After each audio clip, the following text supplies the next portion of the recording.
السلام عليكم ورحمة الله وبركاته. أسرع وأسهل كيكة شوكولاتة ممكن تعمليها، حاجة هشة كده ومضمونة 100%.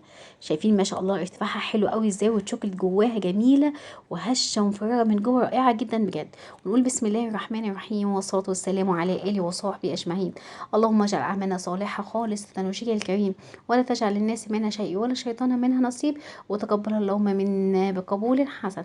ولو أول مرة تشوفي قناتي تشرفيني بالاشتراك وتفعيل زر الجرس عشان يوصلك مني كل جديد. ولو عجبك الفيديو ما تنسيش بقى في اللايك والشير لاهلك واصحابك وحبايبك، وتعليق الجميل اللي بيساعدني. يلا بينا عشان نشوف الجمال والحلاوه تتعمل ازاي. يلا بينا.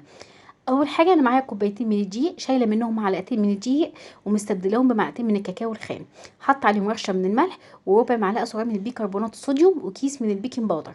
قلبت المواد الجافه بتاعتي كلها كويس جدا لحد ما تتجانس مع بعضها، وابتدي اجهز القالب بتاعي او الصينيه بتاعتي. هجيب طبعا هستخدم النهارده الخلاط النهارده. مسحت الصينيه بتاعتي بمسحه من الزيت وابتدي ابطنها. انا بحب بطن الكيك بتاعتي او الصينيه بتاعتي بالمقادير الجافه اللي انا مجهزاها من الكيك بتاعتي. طبعا فيها نسبه من الكاكاو، فبتخلي التبطينه فيها نسبه كاكاو كده مع المواد اللي احنا حطيناها، فبتبقى كلها كيك في كيك، ما تبقاش الطبقه اللي تحت ليها طعم مش حلو كده، ما يبقاش مش مستحب تضطري انك انت ترميه. جهزت القالب بتاعي طبعا الفرن بتاعي، وابتديت ولعته على درجه حراره 180 وجهزته عشان يبقى سخن معايا. اول ما الكيكه تجهز نزلت بحبايتين من البيض وكل المكونات بتاعتي بدرجه حراره المطبخ. نزلت عليها بكوبايه من السكر، طبعا المعيار الكوبايه بتاعتي اللي بعاير بيها تبقى نفس الكوبايه اللي بتعاير بيها كل المقادير. نزلت بكوبايه من الزبادي او الرايب، او ممكن تستبدليها باللبن. ونزلت بالفانيليا بتاعتي نص معلقه صغيره من الفانيليا، وضربت المكونات كلها في الخلاط، وانا سايبه غطا الخلاط جزء منه مفتوح كده لفوقها عشان يدخل فراغ وهواء، فالكيكه بتاعتك تبقى هشه معايا. نزلت بكوبايه من الربع من المواد الدهنيه، عباره عن زيت على زبده. لو حابه تستخدمي زيت بس ممكن، حابه سمنه بس زي ما انت عايزه، زبده زي اللي انت عايزاه. انا عملت ميكس ما بين الزيت وما بين الزبده، كوبايه الا ربع. ضربت مكوناتي كلها كده، احب اسيب الخلاط مفتوح شويه عشان يبقى كده كلها فراغات وهوا بالظبط، تبقى كلها هشه وجميله.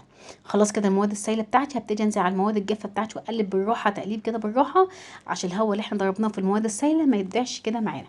هبتدي اقلب واحده واحده لحد ما اقلب كده واتاكد ان كل الدقيق بتاعي تجانس معايا. هبتدي انزل بقى بقيه المواد السائله بتاعتي وابتدي اقلب كويس جدا. عايزه اقول لكم ريحه الكاكاو معايا جميله جدا. قلبت كده واتاكدت ان مفيش اي دقيق خالص او تكتلات موجوده معايا. بحب استخدم برضو الاسباتشوله في الاخر كده عشان اتاكد. شايفين سمك الكيك بتاعي عامل ازاي؟ ولا تقيل ولا خفيف، ده السمك اللي احنا محتاجينه كلنا، اللي في اي كيك بجد تطلع كيكه معاكي مظبوطه، ده السمك بتاعنا. جبت الاسباتشوله وقلبت كده من تحت لفوق واتاكدت ان مفيش اي كتل ولا اي دقيق خالص موجود معايا. ابتدي انزل بقى في القالب بتاعي او الصينيه بتاعتي وتنزليها فيها. طبعا القالب الموجود معايا ده مقاس 26، دي على مقاس الصينيه اللي هي الوسط. لو انت عايزه ارتفاعها اعلى من كده تقدري تعملي في الازر، لو عايزاها ما بتحبيش السمك العالي تقدري تعمليها في 28 برضو، بتدي الارتفاع بتاعها بيكون حلو جدا معانا برضو. قلبت كده الكيك بتاعي، نزلته وهزيته هزه كده عشان يبقى متساوي معايا. وجبت الشوكليت شيبس كده وحطيته على الوش. طبعا الشوكليت شيبس ده مش مخلوط بالدقيق، هينزل تحت في قلب الكيك من جوه، وهيديكي بقى لما يسيح كده تدي قطع الشوكولاته من جواها كده، تبقى طعمها حلو. تلاقي الشوكولاته صح من جواها مديه كده طبقه حلوه.